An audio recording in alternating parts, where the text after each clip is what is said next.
I turned 34. My birthday invite said dinner starts at 6. No gifts, just presents. At 6:45, I realized no one was coming. At 7:12 p.m., my sister texted, "Too far to drive for just a birthday." My mom added, "Maybe next weekend we're exhausted." I did not argue. The silence in my apartment was deafening. I stood in the center of my living room surrounded by flickering candles, a perfectly set table for 8, and the smell of a roast that had been cooking all day. The playlist I'd carefully curated played softly in the background, a song about celebration and friendship that now felt like it was mocking me. I checked my phone again, hoping for a different message. An apology, someone running late. Nothing new appeared. Just those 2 messages that reduced my birthday reduced me to an inconvenience. Just a birthday. As if the one day I asked for attention wasn't worth the drive. As if I wasn't worth the drive. I'd spent weeks planning this dinner, cleaning my apartment until it sparkled, deciding on the perfect recipes, writing out invitations by hand because I wanted it to feel personal. I'd specifically written no gifts, just presents, because all I wanted was to be surrounded by the people I loved, to feel seen, to feel valued. But at 6:45, standing in my empty apartment, I felt invisible. The irony wasn't lost on me. I was always the reliable one, the person everyone counted on.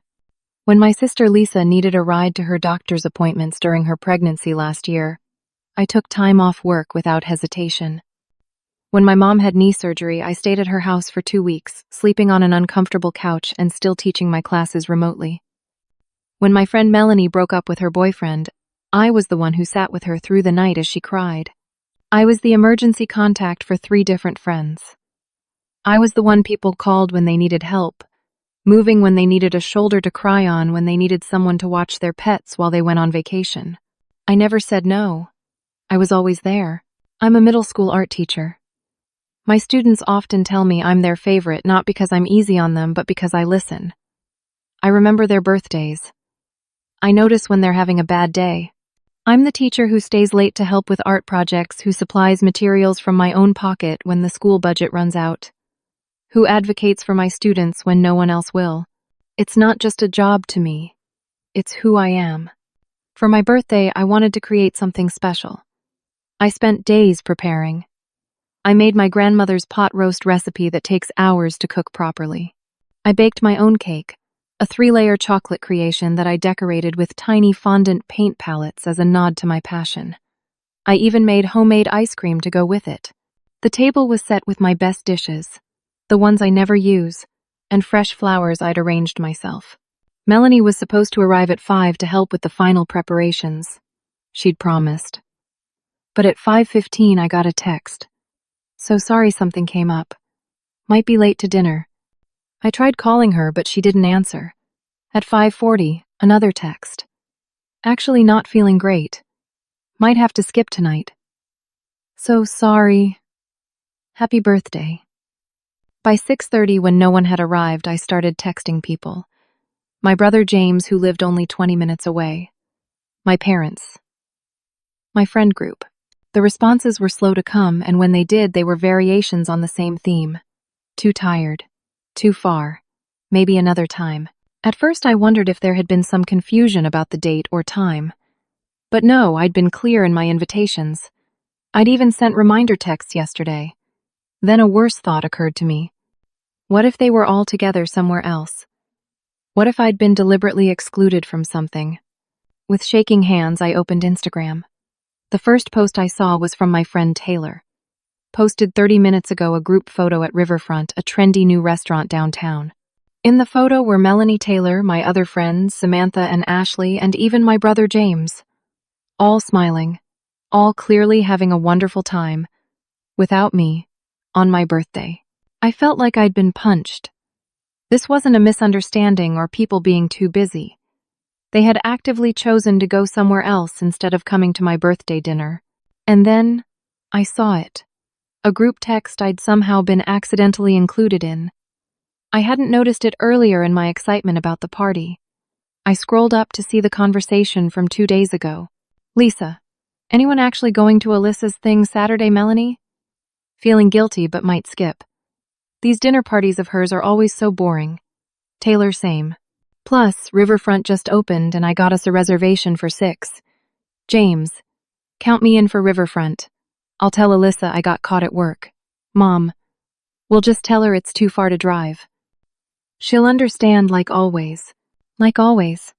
Those 2 words stung most of all. They knew I would accept their excuses. They knew I wouldn't make a fuss.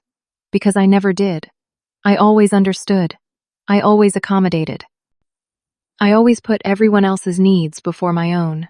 I sat down heavily at my beautifully set table alone as the realization washed over me. I wasn't just reliable. I was taken for granted. The food went cold as I sat there, unable to bring myself to eat. The candles burned down. The playlist finished, and the apartment fell silent. I couldn't even cry. I felt hollow, like something fundamental had been scooped out of me. I thought about all the birthdays I'd celebrated for others. The surprise party I'd organized for Lisa's 30th, coordinating with everyone for months to make it perfect. The handmade gifts I created each year for my parents. The time I'd driven 4 hours to be with Melanie on her birthday when she was at a conference and feeling lonely. I'd always believed that the effort I put into these relationships would eventually be reciprocated. That my genuine care for others would inspire the same in return. But sitting alone in my apartment, surrounded by evidence of my one-sided effort, I had to face the truth. I had been fooling myself. Around 9 o'clock, there was a knock at my door. For a brief, hopeful moment, I thought perhaps someone had come after all. But when I opened the door, it was Rachel, my neighbor, from across the hall. We weren't close, but we were friendly enough to say hello in the hallway. "Happy birthday," she said, holding out a single cupcake with a candle in it. "I noticed you were setting up for a party earlier, and I just wanted to bring you a little something." I felt my throat tighten with unexpected emotion at this small kindness from someone who barely knew me. "Thank you," I managed to say, inviting her in. Rachel hesitated in the doorway, taking in the scene behind me. The full table, the uneaten food, the melted candles. "Oh," she said softly. "Did I get the date wrong?" "No," I said, attempting a smile that felt brittle on my face. "You're actually the only one who came." Rachel's expression shifted from confusion to sympathy. I'm so sorry, Alyssa." I shrugged, trying to pretend it didn't matter as much as it did. "These things happen." "Well," Rachel said, stepping inside. "I can't stay long, but I'd be happy to have a piece of that amazing-looking cake with you before I go." As we sat at my table, Rachel chatting lightly about her day to fill the awkward silence, she mentioned casually, "I actually saw your sister earlier today. At that new place, Riverfront, I was picking up a takeout order. It looked like quite a crowd she was with." I froze. "What time was this?" "Around 6:30, I think. There was a big group at one of those large tables by the window." "Your sister." "Lisa, right. She was there with some older folks who looked like they might be your parents and a bunch of people around your age. So my parents had gone too. It wasn't just that they were too tired or it was too far. They had lied to me. They had all lied to me." After Rachel left, I called my brother James. He had claimed to be caught at work, but I knew better now. The phone rang several times before he answered, and I could hear music and voices in the background. "Hey, Alyssa, happy birthday. Sorry I couldn't make it tonight. Work has been crazy and—" "Where are you right now?" I interrupted. There was a pause. "At home. Just got in, actually." In the background, I clearly heard my mother's laugh. The distinctive sound I would recognize anywhere. "That's strange," I said. My voice unnaturally calm, because I can hear Mom laughing. "Oh, James fumbled. "Yeah, Mom and Dad stopped by. They were in the neighborhood and—" "Stop lying to me." My voice was steady, but I could feel something breaking inside me. "I know you're all at Riverfront. I know you've been there since 6. I saw the group chat, James. I know you all decided my birthday dinner would be boring, so you made other plans." The line went quiet except for the background noise. Then James sighed. "Look, Alyssa, it's not what you think." "Then what is it?" "Because from where I'm standing, it looks like my entire family and all my friends decided to go to a restaurant opening instead of coming to the birthday dinner I've been planning for weeks." It looks like you all lied to me about why you couldn't come. It's not just any restaurant opening, James said defensively. It's Mark's place. He wanted us all there for support. Mark. My ex-boyfriend. The one who'd left me 2 years ago because, in his words, I was too focused on making everyone else happy and not enough on us. The irony was suffocating. Mark invited all of you to his restaurant opening. On my birthday. And none of you thought that might be a problem. He didn't know it was your birthday, James said quickly. And when we realized the conflict, well, you know how hard he's worked for this. It's a big deal for him. A big deal for him. Unlike my birthday, which was just too far to drive for. I have to go, I said. Alyssa, wait. I hung up. Then I turned off my phone completely. I couldn't bear to hear any more excuses or see any more evidence of how little I mattered to the people who were supposed to care about me most. I looked around at my beautiful empty apartment, at all the effort I'd put into creating a special evening that no one had cared enough to attend. And for the first time that night, I allowed myself to cry. I spent the entire weekend in a fog of hurt and confusion. I didn't turn my phone back on. I didn't check social media. I stayed in my apartment, alternating between numbness and waves of pain that felt physical in their intensity. By Sunday evening, I knew I had to pull myself together. I had classes to teach the next day, 28 middle schoolers who would need my full attention and energy. I couldn't let what happened affect my teaching. My students at least deserved better than that. I finally turned my phone back on and was immediately flooded with notifications. Missed calls, voicemails, text messages. Most sent after my conversation with James. I assumed when he'd told everyone I knew about their collective betrayal. I couldn't bring myself to listen to the voicemails or read most of the texts. The few I glanced at were variations of, "Sorry you're upset," rather than, "Sorry for what we did." There's a world of difference between those two apologies, and I wasn't in the right headspace to deal with the former. Monday morning, I put on my teacher face, the one that hides whatever is happening in my personal life, and went to work. I made it through my first 3 classes on autopilot. During lunch, I was sitting alone in my classroom when my phone rang with a call from Principal Winters.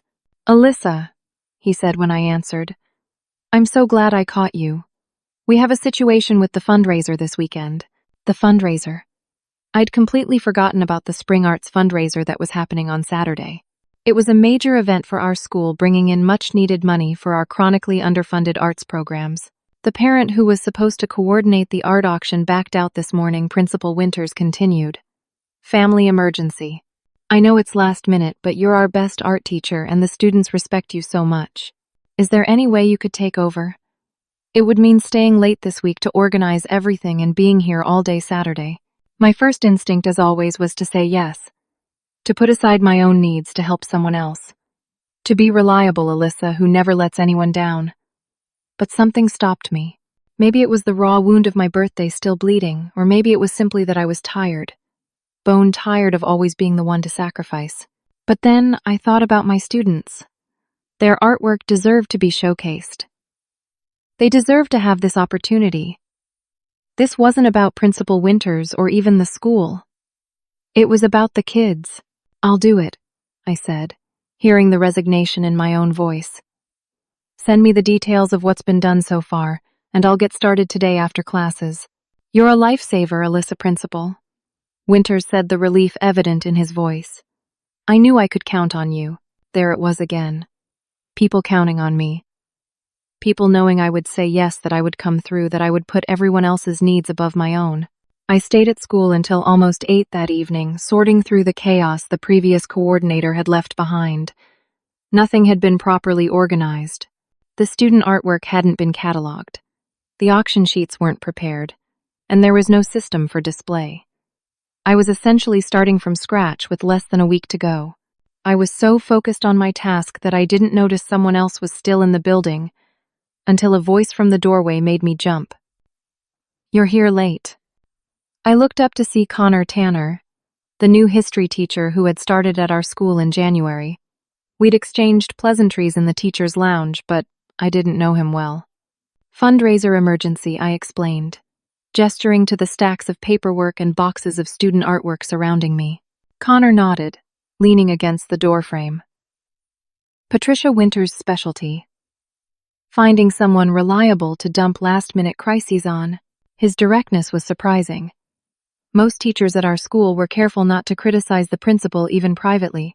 "It's for the kids," I said automatically, the justification I always used for taking on extra work. "Sure," Connor said easily. "But it's also taking advantage of your good nature." Same way she dumps all the difficult parent conferences on Diane and all the sports transportation issues on Kevin. I hadn't thought about it that way before, but he was right.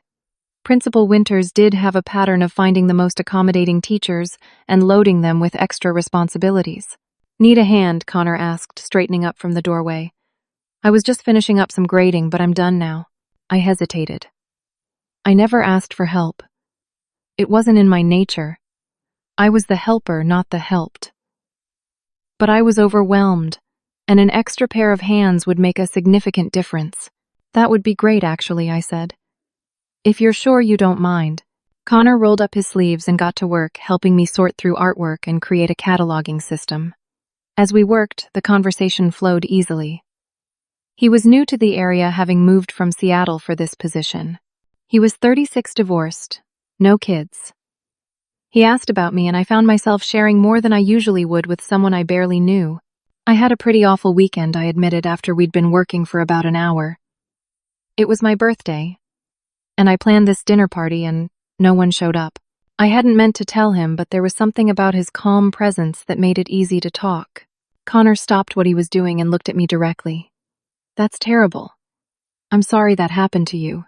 The simple acknowledgement, without excuses or qualifications, was unexpectedly powerful.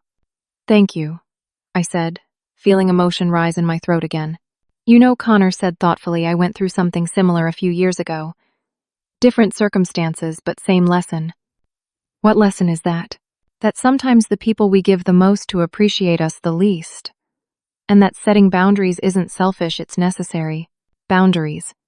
It was a word I understood intellectually but had never really applied to my own life. I was so used to being available, to saying yes, to putting others first, that the concept of limiting what I gave to people felt almost wrong. "I'm not very good at boundaries," I admitted. Connor smiled. "Few of us are naturally.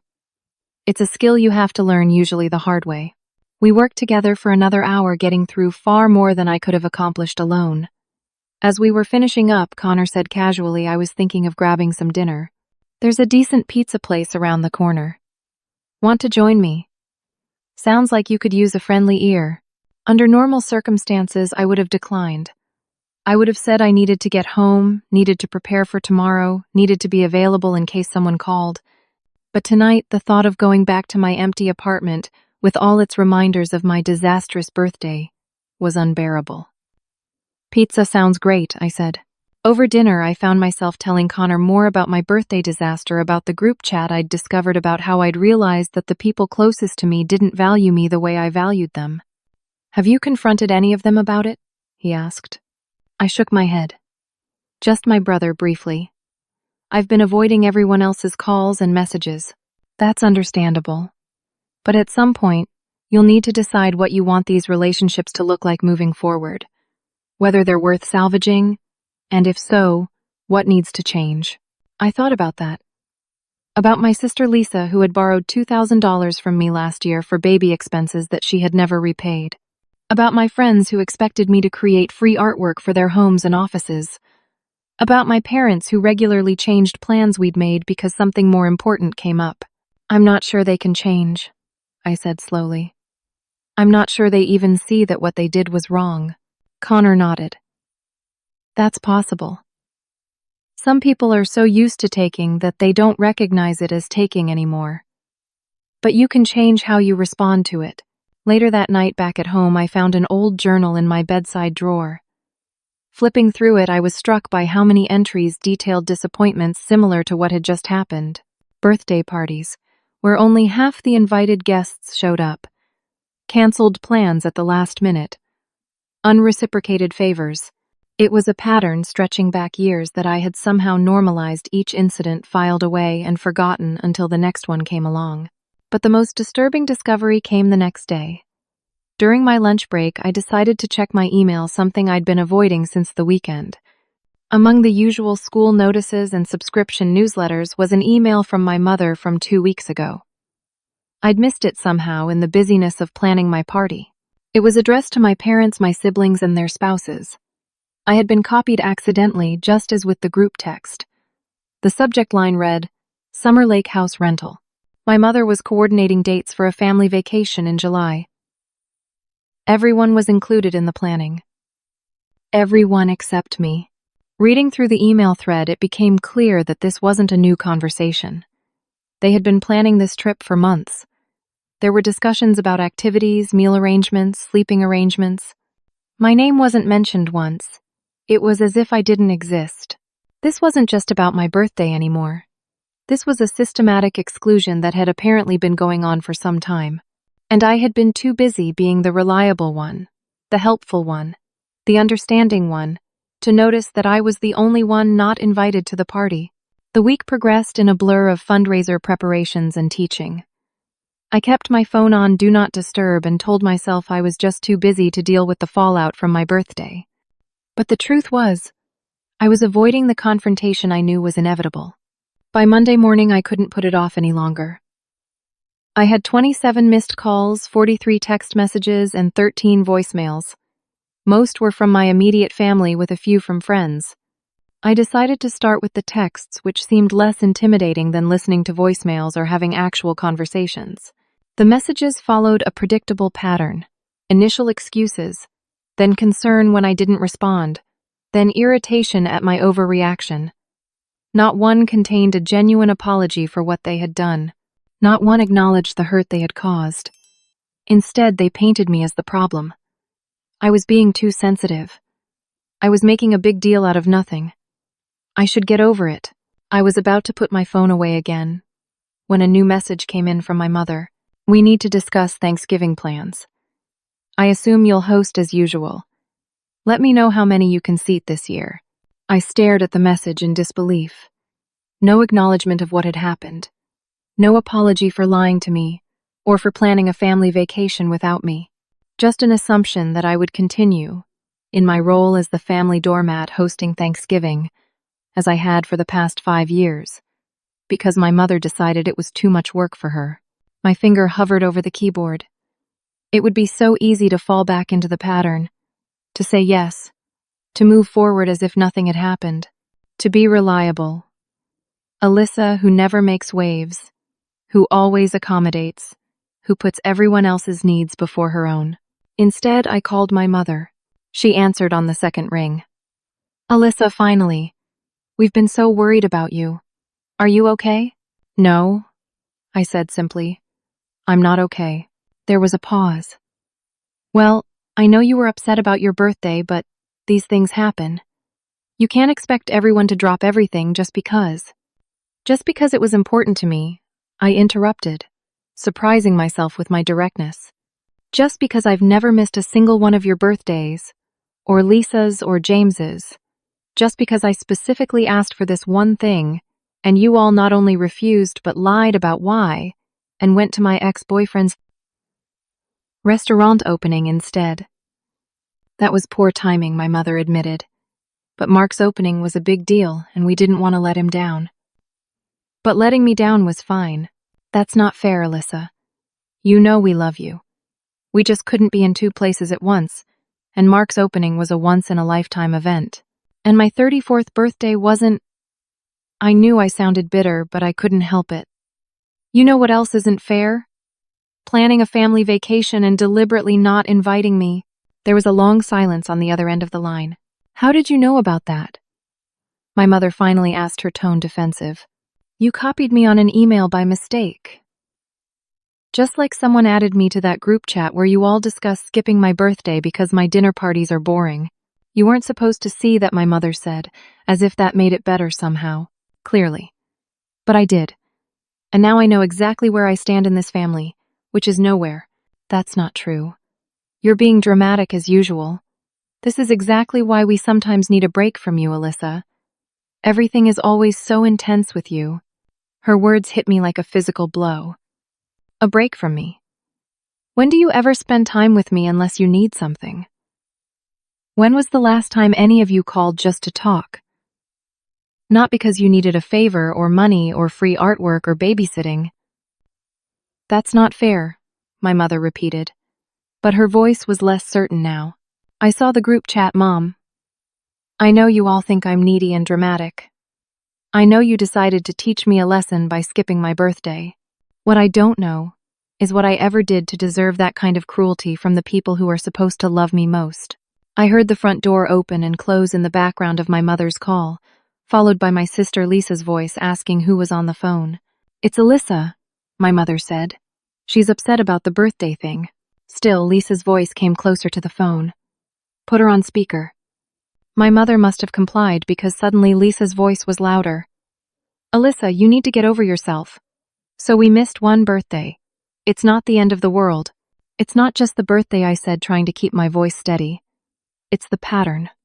It's the fact that you borrowed $2,000 from me that you never paid back. It's the fact that Mom and Dad are planning a family vacation without me. It's the fact that you all only contact me when you need something. That's not true, Lisa said, sounding genuinely outraged. I invited you to my baby shower, where I spent the entire day running around helping you open gifts and serving food to your friends while 9 months pregnant yourself, I pointed out. That wasn't quality time together, Lisa. That was you using me as free labor just like you always do. If that's how you feel about your niece's celebration, then maybe you are as selfish as we thought. Lisa snapped. Selfish. I couldn't believe what I was hearing. I have never once put myself first in our relationship. Not once. I've dropped everything whenever you needed me. I've lent you money I couldn't afford to give. I've watched your daughter so you could have me time. I've been there for every crisis, every celebration, every time you needed support. And the one time I asked for the same in return, you all decided I wasn't worth the effort. I could feel tears streaming down my face now, but I didn't care. Years of suppressed hurt and resentment were pouring out of me, and I couldn't have stopped it if I tried. I'm tired, I continued. I'm tired of being the only one who gives in this family. I'm tired of being taken for granted. I'm tired of being excluded and then gaslighted when I notice. I'm just tired. There was a long silence on the other end of the line. Then my mother spoke, her voice tight with anger. If that's how you feel, then maybe we should all take some space from each other for a while. Space. I laughed, though there was no humor in it. You've all been taking space from me for years. The only difference now is that I'm finally noticing it. I ended the call before either of them could respond. I sat in my living room shaking with adrenaline and emotion. I had never spoken to my family that way before. I had never stood up for myself like that. It felt terrifying and liberating all at once. My doorbell rang, startling me out of my thoughts. I wasn't expecting anyone, and after the confrontation with my mother and sister, I wasn't in the mood for company. But when I checked the peephole, I saw Melanie standing there looking perfectly put together as always. I hesitated, then opened the door. Melanie had been my best friend since college. If there was anyone I might be able to reconcile with, it was her. There you are, Melanie exclaimed, walking past me into the apartment without waiting for an invitation. I've been texting you for days. Why haven't you responded? I needed some time to process, I said carefully. Melanie rolled her eyes. Process what? So we missed your dinner. It's not like it was your wedding or something important. I felt as if I'd been slapped. My birthday wasn't important. You know what I mean, Melanie said dismissively. Birthdays happen every year. Mark's restaurant opening was a one-time thing. And it was amazing, by the way. The food was incredible. You would have loved it. I stared at her, unable to believe what I was hearing. Are you seriously standing in my apartment where I sat alone on my birthday? Because all of my supposed friends and family went to my ex-boyfriend's restaurant, instead telling me how great it was? Melanie had the grace to look slightly embarrassed. Okay, I guess that's a bit insensitive. But you know how it is. Mark really wanted us there. And he's still our friend too. I didn't know he was still your friend. You never mentioned staying in touch with him after we broke up. Melanie shrugged. It didn't seem important. Anyway, that's not why I'm here. I need a favor. Of course she did.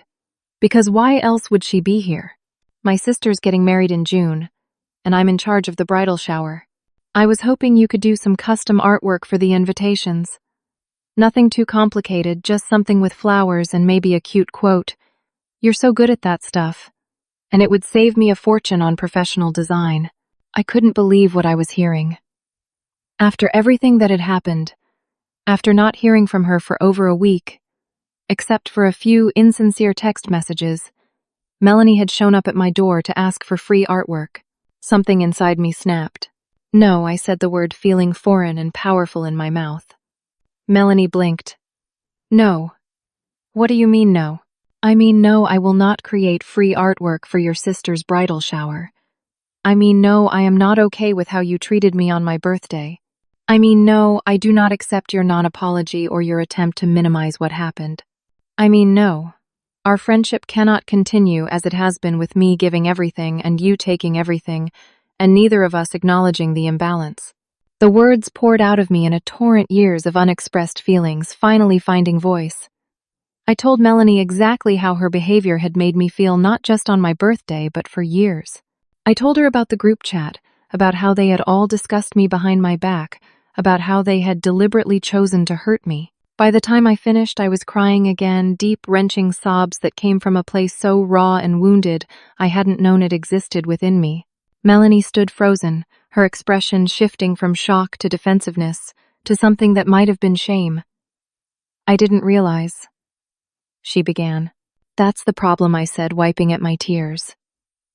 You never realized. None of you ever realized. Because you never had to. I made it so easy for all of you to take and take and take, and I never asked for anything in return. Until I did. And then you showed me exactly how little I matter to you. That's not fair, Melanie said, echoing my mother's words from earlier. You can't put this all on me. Relationships are two-way streets. Exactly, I said. But ours has been one way for as long as I can remember. And I can't do it anymore, Melanie. I won't. Melanie's face hardened. Fine. If that's how you feel, then maybe we should take a break from each other. Maybe we should, I agreed, feeling strangely calm now despite my tears. After Melanie left, I sat down on my couch, emotionally exhausted, but also feeling a strange sense of clarity. For the first time in as long as I could remember, I had prioritized my own feelings. I had set a boundary. I had said no. It felt terrifying and exhilarating all at once. The week following my confrontations with my family and Melanie was one of the most difficult of my life. I fluctuated between feeling empowered by my newfound ability to stand up for myself and overwhelmed with grief for the relationships I had thought I had. The fundraiser on Saturday consumed most of my time, which was a blessing in disguise. Connor continued to help me after school, and his steady presence was a comfort. He never pushed me to talk about what was happening in my personal life, but he listened when I needed to vent and offered practical advice when I asked for it. You should consider talking to someone professional, he suggested on Thursday evening as we were finalizing the auction displays. A therapist, I mean. It helped me a lot after my divorce. I'd never considered therapy before. In my family, emotional struggles were something to be handled privately, not discussed with strangers. But then my family's way of handling emotions hadn't exactly served me well. Maybe, I said. I'll think about it. The fundraiser was a success, raising more money for the arts program than any previous event. Principal Winters was effusive in her praise, but for once I didn't feel the usual warm glow of validation from her approval. Instead, I found myself wondering how much of her gratitude was genuine and how much was calculated to ensure I would say yes the next time she needed something. On Monday morning, I searched online for therapists in my area who specialized in boundaries and relationships. I found Dr. Sarah Chen, whose website specifically mentioned helping people break patterns of people-pleasing and establish healthy boundaries. I made an appointment for Wednesday afternoon. Dr. Chen's office was warm and inviting, with soft lighting and comfortable furniture. She herself was around 50, with kind eyes and a direct manner that I appreciated immediately. Tell me what brings you here, she said after we'd gone through the initial paperwork. I told her about my birthday, about the realizations that had followed, about my confrontations with my family and Melanie. As I spoke, Dr. Chen nodded occasionally, but mostly just listened, allowing me to tell my story without interruption. "It sounds like you've had a significant awakening," she said when I finished. "Sometimes it takes a particularly painful event to show us patterns we've been blind to before." "I feel like I should have seen it sooner," I admitted. "Looking back, the signs were all there." "Don't be too hard on yourself," Dr. Chen said. "The patterns we form in childhood are powerful, and they can be very difficult to recognize from the inside, especially when they're reinforced by the people closest to us." Over the next hour, Dr. Chen helped me begin to understand how I had developed my people-pleasing tendencies. How being the reliable, helpful one had become so central to my identity that I didn't know who I was without it. How my fear of abandonment had led me to accept crumbs of affection in exchange for mountains of effort. "What I'd like you to work on before our next session," Dr. Chen said as our time came to an end, "is creating some new rules for yourself. Think about what boundaries you want to set in your relationships going forward. What are you willing to accept? And what are you not? What do you need from the people in your life in order to feel valued and respected?" It was a challenging assignment. I had spent so long focusing on what other people needed from me that I had rarely, if ever, considered what I needed from them. As the weeks passed, I continued seeing Dr. Chen. I also continued my friendship with Connor, which deepened as we discovered shared interests in art, hiking, and obscure documentaries. Unlike my previous relationships, this one felt balanced from the beginning. Connor was as willing to listen as he was to talk, as willing to accommodate my preferences as I was to accommodate his. With Dr. Chen's guidance, I began setting new boundaries in all areas of my life. I declined to take on extra duties at school unless I genuinely wanted to do them. I started charging friends and acquaintances for artwork rather than giving it away for free. I limited my availability for last-minute favors and emergencies that weren't truly emergencies. Some people in my life adapted to these changes better than others. My brother James made a genuine effort to understand, reaching out with a heartfelt apology and suggesting we meet for coffee to talk things through. Some colleagues at school expressed surprise at my new assertiveness, but quickly adjusted. Others struggled more. My mother continued to alternate between guilt-tripping and anger, unable to accept that our relationship could not continue as it had been. Lisa remained defensive, insisting that I was being unreasonable and selfish. The most significant test of my new boundaries came in early October when my mother called about Thanksgiving. So she said, after some stilted small talk about Thanksgiving this year, "We were thinking we'd do it at your place again since you have the most space. I'll bring the pies like usual and Lisa will handle the appetizers. We thought we'd come around noon this year instead of 1 if that works for you." In the past, I would have immediately agreed, despite the fact that hosting Thanksgiving meant days of cleaning, shopping, and cooking, plus the expense of feeding 12 people. I would have ignored the assumption that I would host the lack of discussion or choice, the way my mother phrased it, as a collaborative decision when it was anything but. "Actually," I said, my heart pounding but my voice steady, "I've decided not to host Thanksgiving this year." There was a long pause. "What do you mean, not host? Where will we have it then?" "That's for all of you to decide. I'm going to do something different this year." "Something different? Like what?" My mother sounded genuinely bewildered, as if she couldn't conceive of Thanksgiving that didn't involve me doing all the work while everyone else showed up to eat. "I haven't decided yet," I said truthfully. "I might travel. I might have a small dinner with friends. I might volunteer at a shelter. But I won't be hosting the family this year." "Is this because of your birthday? Are you still punishing us for that?" "It's not about punishment, Mom. It's about making choices that are healthy for me. And right now, hosting Thanksgiving for people who have shown they don't value my time or effort isn't a healthy choice." My mother's response was predictably emotional, alternating between anger, hurt, and attempts to make me feel guilty. But I held firm. For the first time in my adult life, I would not be spending Thanksgiving catering to my family's needs at the expense of my own. Instead, I accepted an invitation from Connor to join him and a group of friends for a potluck Thanksgiving at his house. Each person would bring one dish, sharing the responsibility equally. The idea of a holiday where I was a guest rather than a host, where my contribution was appreciated rather than expected, was novel and exciting. Around the same time, my principal approached me about a teaching award nomination. She had seen the series of artworks I had created from my own healing pieces, that explored themes of invisible emotional labor and the pain of one-sided relationships, and thought they showed exceptional talent and emotional depth. "These are powerful, Alyssa," she said, looking at the photographs I had taken of the pieces. "They speak to experiences many people have had, but few can articulate so clearly. I'd like to nominate you for the Keller Foundation Arts Educator Award. It includes a monetary prize and recognition at the state level." I was stunned. In all my years of teaching, I had never been nominated for an award. I had always assumed my work wasn't exceptional enough, that I was just doing what any dedicated teacher would do. But, seeing my principal's genuine admiration of my artwork, I began to wonder if perhaps I had been undervaluing myself in my professional life, just as I had in my personal relationships.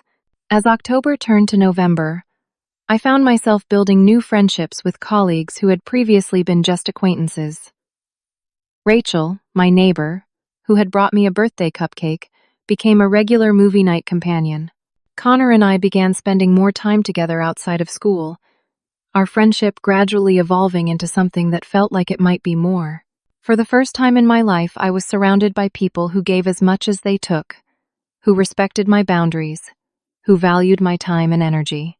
And I discovered that when relationships were balanced, when I wasn't constantly depleting myself to fill others' needs, I had so much more to give to the things that truly mattered to me, like my art and my teaching. Then in mid-November, I received an invitation in the mail. It was from my sister Lisa, formally inviting me to a baby shower for her second child in December. The shower was scheduled for the same weekend as an art exhibition in Philadelphia, where my Boundary series had been accepted for display. In the past, there would have been no question about what I would do. I would have declined the exhibition opportunity and attended the baby shower no matter how last-minute the invitation or how one-sided our relationship had been. But now, looking at the invitation and the exhibition acceptance letter side by side, I made a different choice. I called Lisa and told her I wouldn't be able to attend the shower but would send a gift. Then I booked my ticket to Philadelphia. It was a small decision in the grand scheme of things, but it felt monumentally significant.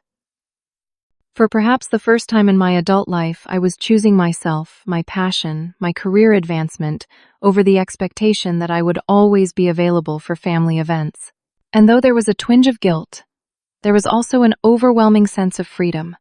The freedom to define my own priorities. The freedom to value my own needs. The freedom to say no without apologizing for it. As I confirmed my hotel reservation for the exhibition weekend, I realized that the painful awakening of my 34th birthday had set me on a path I couldn't have imagined before. A path toward self-respect, toward balanced relationships, toward a life where giving didn't mean depleting myself until there was nothing left. It wasn't an easy path. There were still difficult conversations ahead, relationships to rebuild or release old habits to break. But for the first time, I was walking it with my eyes open, fully aware of my worth, and unwilling to settle for less than I deserved. The Philadelphia art exhibition exceeded all my expectations. My Boundary series, which I had titled The Space Between Giving and Giving Up, was displayed prominently in the main gallery. During the opening reception, I stood nervously near my work watching, as people moved from piece to piece, some lingering to read the artist's statement I had labored over for weeks. These pieces explore the invisible emotional labor that often goes unrecognized and unappreciated in relationships I had written. They examine the space between selfless giving and complete self-abandonment, asking where one ends and the other begins. A woman in her 60s stopped in front of one of my pieces, a mixed media work that depicted a figure pouring water from a vessel into multiple containers. The figure's own vessel becoming increasingly empty, while the containers overflowed heedless of the waste. "This is powerful," she said to me, not realizing I was the artist. "It captures something I've felt my entire life but never had the words for." Her comment brought tears to my eyes. "Thank you," I said. "I'm actually the artist." Her eyes widened. "Oh, well, you've created something truly special here." It's honest in a way that art often isn't about women's experiences. Throughout the evening, I received similar comments from others, both men and women, who connected with the themes in my work. A local gallery owner, Elaine Porter, gave me her card and asked if I would be interested in discussing a solo show at her space in the spring. "Your work has a raw, emotional truth to it," she said, "and your technique is impressive. I'd love to see more." I floated back to my hotel room that night, feeling a kind of professional validation I had never experienced before. As I was getting ready for bed, my phone buzzed with a text from Connor. "How did it go? Wish I could have been there to see your triumph." I smiled as I typed my response, telling him about the reception, about Elaine Porter's interest in my work, about the connections I had made with other artists and gallery owners. "I'm so proud of you," he replied. "Not just for the exhibition success, but for choosing to be there in the first place." He understood. That was what struck me most about Connor. He understood that for me, choosing to attend this exhibition instead of my sister's baby shower wasn't just a scheduling decision. It was a declaration of self-worth. When I returned home, I found a package waiting for me at my apartment. Inside was a beautiful handmade journal with a note from Rachel. "Thought you might need somewhere to record this new chapter of your life. Can't wait to hear all about Philadelphia." I was touched by her thoughtfulness, by the way she had remembered details about my trip that I had mentioned only in passing during our last movie night. It was another reminder of what genuine friendship looked like, of how relationships could add to your life rather than constantly draining from it. The week after the exhibition, I received an unexpected visitor at school.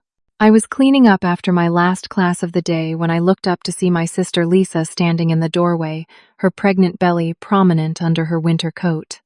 "Lisa," I said, surprised. "What are you doing here?" She hesitated, then stepped into the classroom. "I was in the neighborhood for a doctor's appointment," she said. Though I knew her obstetrician's office was on the other side of town, I thought I'd stop by. I waited, giving her space to continue. "I saw your artwork," she said finally. "Online. Someone posted pictures from the exhibition in Philadelphia. This was news to me." "Oh, what did you think?" Lisa's hand moved to her belly, a protective gesture she often made when feeling uncomfortable. "It was good. Really good, actually. And it made me think about some things." She fell silent again, and I continued tidying my classroom, not rushing to fill the silence as I once would have.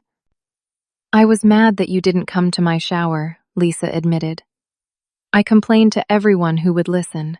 But then James sent me the link to your exhibition photos, and I saw what you gave up to be there, and I realized I wouldn't have done the same for you." Her honesty was startling. "No," I agreed. "You wouldn't have. And that's not fair, is it? That I expect you to drop everything for me, but I never do the same for you." "It wasn't fair," I confirmed, "but I allowed it for a long time, so I share some of the responsibility." Lisa nodded slowly. "Mom's still mad, you know, about Thanksgiving." I figured she would be. Dad's less upset. I think he actually understands a little bit. He said something the other day about how you've always been the one holding everything together, and maybe we took that for granted. It was a small acknowledgement, but it meant something, that at least one family member was beginning to see the dynamic from my perspective. "I can't promise I'll change overnight," Lisa said, looking directly at me for the first time since arriving. "I'm pretty set in my ways, and with the new baby coming, but I want to try. I want us to be better." "I want that too," I said, meaning it. "But it has to be different, Lisa. I can't go back to how things were." "I know," she said softly. "I've been thinking about what that looks like. For starters, I want to pay back the money I borrowed last year. I can't do it all at once, but I've set up a monthly transfer to your account. The first one went through this morning." I was genuinely surprised. Lisa had never mentioned the loan again after receiving the money, and I had assumed it was long forgotten in her mind. "Thank you," I said. "That means a lot." As Lisa was leaving, she paused in the doorway. "I know the shower is over, but I saw your exhibition online and I thought maybe I could come see your artwork in person sometime. If you still have it displayed somewhere." It was a small olive branch, but a meaningful one. My sister, who had never shown much interest in my art before, was making an effort to engage with something that was important to me. "I'd like that," I said. "Some of the pieces are in my apartment. You could come over for tea sometime and see them." "I'd like that too," Lisa said. And I could see in her eyes that she meant it. That conversation was the beginning of a slow healing process with my family. Not everyone was as receptive as Lisa. My mother remained resistant to the idea that anything needed to change, alternating between acting as if nothing had happened and making passive-aggressive comments about my new attitude. But my father made efforts similar to Lisa's, calling occasionally just to check in, rather than only when he needed technical help with his computer. James invited me to coffee regularly, making a point to ask about my art and my teaching before talking about himself. Some relationships didn't survive the shift in dynamic. Melanie and I tried to reconnect a few times, but without the foundation of me constantly accommodating her needs, there wasn't much left to build on. We gradually drifted into the category of acquaintances who exchanged pleasant but distant birthday wishes on social media. Other relationships strengthened and deepened. Connor and I began dating officially in December, taking things slowly and mindfully. He was the first partner I'd had who seemed genuinely interested in understanding my boundaries and respecting them, who didn't take my giving nature as an invitation to take without reciprocating. My friendship with Rachel evolved into a steady, reliable source of joy in my life. We developed rituals together: Friday movie nights and Sunday morning walks in the park, sharing the planning and hosting equally. At school, I continued to build relationships with colleagues based on mutual respect, rather than my willingness to take on extra work. When I did volunteer for projects, it was because I genuinely wanted to be involved, not because I felt obligated or feared disappointing someone. In January, I received word that I had won the Keller Foundation Arts Educator Award. The recognition came with a $5,000 prize and an opportunity to speak at the State Educators Conference in the spring. It was validation not just of my teaching, but of my art, of the personal journey that had informed both. As winter turned to spring, Elaine Porter made good on her interest in my work, offering me a solo show at her gallery in May. I spent every spare moment creating new pieces for the series, expanding on the themes of emotional labor and boundaries, while exploring new techniques and materials. The process was both cathartic and challenging. Each piece required me to confront aspects of my past behavior and the relationships that had shaped it. But with each completed work, I felt a sense of reclamation, of transforming pain into something meaningful and beautiful. By April, my life had settled into a new rhythm, one characterized by balance rather than constant giving. I had fewer people in my inner circle than before, but the relationships I maintained were deeper and more authentic. I had less time for activities, as I was no longer sacrificing sleep and self-care to accommodate others' demands, but the time I did have was filled with things that genuinely mattered to me. And then, on a rainy Saturday afternoon, as I was preparing for my upcoming gallery show, there was a knock at my door. When I opened it, I found my sister standing there, drenched from the rain, holding her newborn daughter in a carrier protected by a rain cover. "I know I should have called first," she said, water dripping from her hair. "But I really wanted you to meet your niece, and I was afraid if I called you might be busy." I invited her in, helping her get settled on the couch while I made tea. As Lisa took the baby out of her carrier, I was struck by how different this interaction felt from our previous pattern. She had come to share something with me, not to ask for anything. She had acknowledged that I might have been busy rather than assuming I would drop everything for her. It was a small shift, but a significant one. "I named her Alyssa," Lisa said softly, cradling the infant, "after her aunt, who taught me what it means to be strong enough to stand up for yourself." I stared at her in shock, tears welling in my eyes. "You named her after me?" Lisa nodded, her own eyes shining. "I want her to have your strength, your creativity, your capacity for love, even when it's hard. I can't think of a better namesake." As I held my tiny niece for the first time, feeling her warm weight against my chest, I was overwhelmed by the realization of how far I had come since that lonely birthday night. The journey hadn't been easy. There had been painful confrontations, difficult decisions, relationships lost, and others fundamentally changed. But standing there with my sister, watching me hold her daughter, my namesake, I knew without doubt that it had been worth it. Some wounds were still healing. Some relationships were still finding their new shape. But I was no longer the person who would set herself on fire to keep others warm. I had learned to tend my own flame first, to give from abundance rather than scarcity, to value myself as much as I valued others. And in doing so, I had opened the door to a kind of love and connection I hadn't known was possible, one based on mutual respect and genuine care, rather than obligation and expectation. As I looked down at baby Alyssa's sleeping face, I whispered a promise to her and to myself. You'll never have to earn your place at the table. You'll never have to prove your worth through constant giving. You are enough exactly as you are. And so am I. 1 year later, I stood in my kitchen carefully arranging a tray of appetizers for my 35th birthday dinner. So much had changed since that painful night when I had waited alone for guests who never arrived. My apartment looked different for one thing. I had redecorated in the fall, choosing colors and patterns that reflected my artistic sensibilities rather than what I thought others would like. The walls featured several of my own pieces alongside works I had traded with other artists or purchased at local shows. My dining table was smaller now, a beautiful handcrafted piece that Connor had helped me select. It seated 6 comfortably, which was perfect for the intimate gathering I had planned for tonight. Connor emerged from the bedroom where he had been changing after work. We had been living together for 2 months now, a decision we had made carefully and deliberately after dating for nearly a year. Our relationship had developed slowly, built on a foundation of mutual respect and genuine interest in each other's well-being. Need any help? He asked, wrapping his arms around me from behind and planting a kiss on my neck. The wine needs to be opened, I said, leaning back into his embrace for a moment before returning to my preparations. As Connor uncorked the wine, I thought about how different this birthday felt. There was no anxiety about whether people would show up, no desperate need for validation through others' presence. I had invited only those who had demonstrated through their actions that they valued me, who gave as much as they received in our relationship. Rachel was the first to arrive, carrying a bouquet of fresh flowers and a small wrapped package. "Happy birthday," she exclaimed, giving me a warm hug. Over the past year, she had become one of my closest friends, our weekly movie nights, a cornerstone of my social calendar. Next came my father arriving alone. My parents had separated 6 months ago, a development that had surprised everyone, except perhaps my father himself. He had made the most significant strides in rebuilding our relationship regularly, asking about my art and my teaching, making an effort to understand my boundaries rather than pushing against them. "Happy birthday, sweetheart," he said, handing me a gift bag. "The place looks great."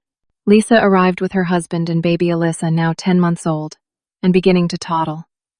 Our relationship had been rebuilt slowly with both of us, making conscious efforts to create something healthier than what we had before. There were still occasional slips into old patterns, but we were quicker to recognize and address them now. James was the last to arrive, bringing his new girlfriend, whom I had met a few times before and liked immediately. She was straightforward and kind, with a quick wit that matched my brother's. As we gathered around the table, I was struck by how easy it felt, how genuine the conversation and laughter were. There was none of the underlying tension that had characterized family gatherings in the past, no sense that I was performing the role of perfect hostess while others simply consumed. Instead, everyone contributed to the evening. Connor and James handled the grilling on the small balcony grill. Rachel had brought a side dish. Lisa had made the birthday cake. My father had brought the wine. It was collaborative rather than one-sided, each person giving as well as receiving. After dinner, as we were enjoying cake and coffee, my father raised his glass in a toast. "To Alyssa," he said, "who taught us all what true strength looks like.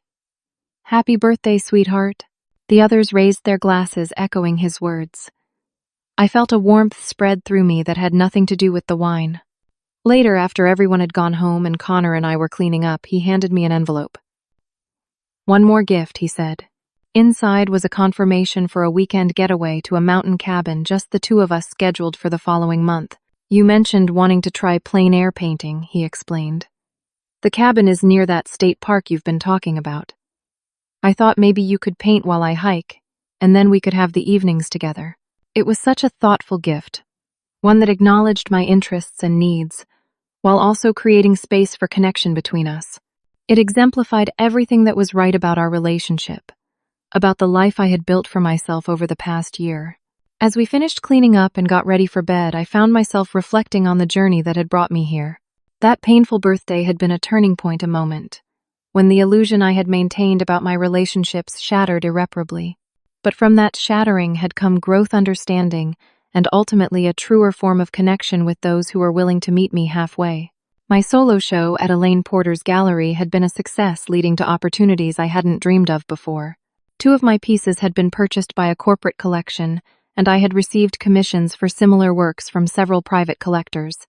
I continued teaching, but I had also begun leading workshops for adults on art as a form of emotional processing and healing. Dr. Chen and I still met occasionally, though we had reduced our sessions to monthly check-ins. "You've done the hard work," she had told me recently. "You've not only recognized the patterns, but you've actively changed them. That's something many people never manage to achieve." My mother remained the most resistant to the changes in our relationship. We spoke occasionally, but our interactions were still strained. She struggled to accept that I was no longer willing to be the family caretaker, that I expected reciprocity and respect rather than just offering unconditional accommodation. But even there I had found peace. I had accepted that I couldn't make her understand or approve of my boundaries. I could only hold them with compassion for both of us. Some of my former friends had drifted completely out of my life, unable or unwilling to adapt to the new dynamic.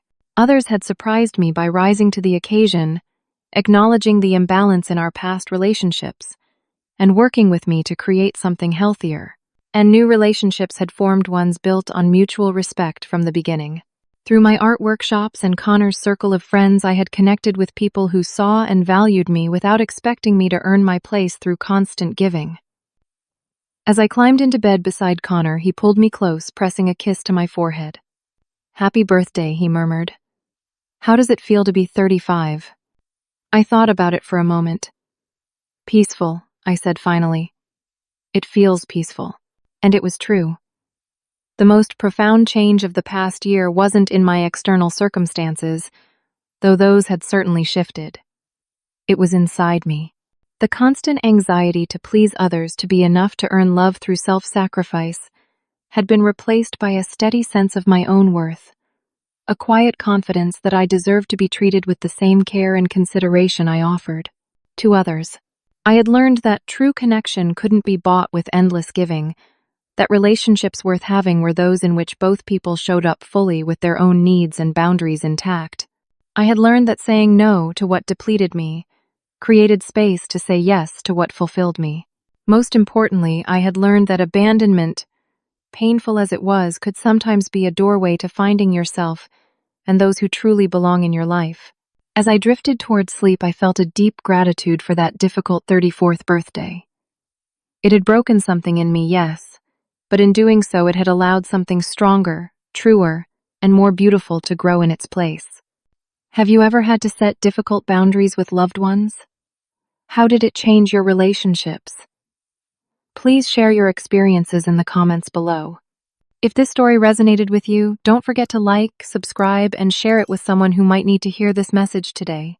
Thank you for listening. And remember, your worth isn't determined by how much you give to others, but by how much you honor yourself in the process.